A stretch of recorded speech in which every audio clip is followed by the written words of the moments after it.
గల్లీ లీడర్ల కానుంచి ఢిల్లీ లీడర్ల దాకా చాలా మంది జీవన్ రెడ్డి సారు ఇంటికి పోయి మరి కాంగ్రెస్ పార్టీని ఇడిచిపెట్టి పోవద్దని శతవిధాల ప్రయత్నించినాయి.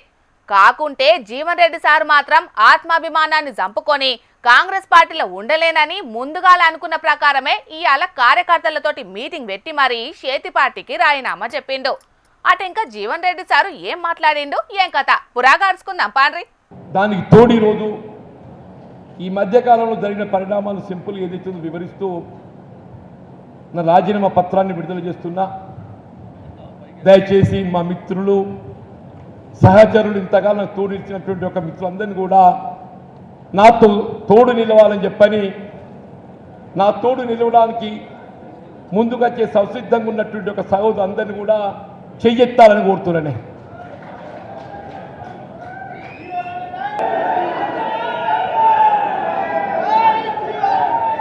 42 ఏళ్ల సంధి కాంగ్రెస్ పార్టీ కండువను మెడలేసుకొని పార్టీని మోస్తున్న జీవన్ రెడ్డి సారు ఈ అల్లా పార్టీ కండువను పక్కకేసి రైతు కండువను కప్పుకున్నాడు. మరిగా రేపట్ల ఏ పార్టీ కండువను కప్పుకుంటాడో ఇప్పటికైతే చెప్పలేదు గాని ప్రస్తుతానికైతే చేతి పార్టీకి రాజీనామా చేసి తెలంగాణలో ప్రజల కోసం ప్రజలల్ల తిరుగుతానని చెప్పిండు. ఇక ఇట్లా రాజీనామా చేయడానికంటే ముందుగా గిట్లా మాట్లాడిండు.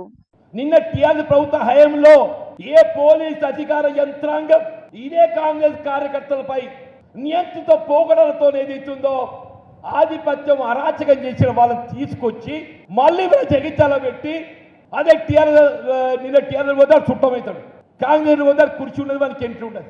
ఎమ్మెల్యే సంజయ్ కుమార్ కాంగ్రెస్ పార్టీలకు వచ్చినాక అసలు కాంగ్రెస్ పార్టీ నాయకులు సర్కార్ ఆఫీసులకు పోతే కనీసం కూడా గౌరవం దక్కుతలేదట. పాపం ఈ ప్రభుత్వం మాది అని అనుకునేటట్టు లేదట జగిత్యాల కాంగ్రెస్ కార్యకర్తలకు.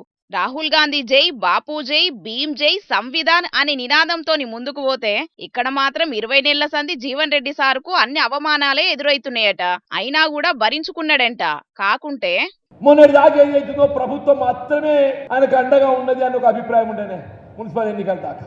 సరే పార్టీ అయినా మనకు ఉన్నది తోడు అనుకున్నానే. మున్సిపల్ ఎన్నికల దాకా ఏదైతుందో ఇలా ప్రభుత్వం మాత్రమే ఆయనకు అండగా ఉన్నది, ముఖ్యమంత్రి గారు పార్టీ మనకు తోడుంది అనుకున్నా. ఇప్పుడు పార్టీ కూడా నిశ్చత అయింది, ప్రభుత్వము పార్టీ ఇక మిగిలిందేముందా?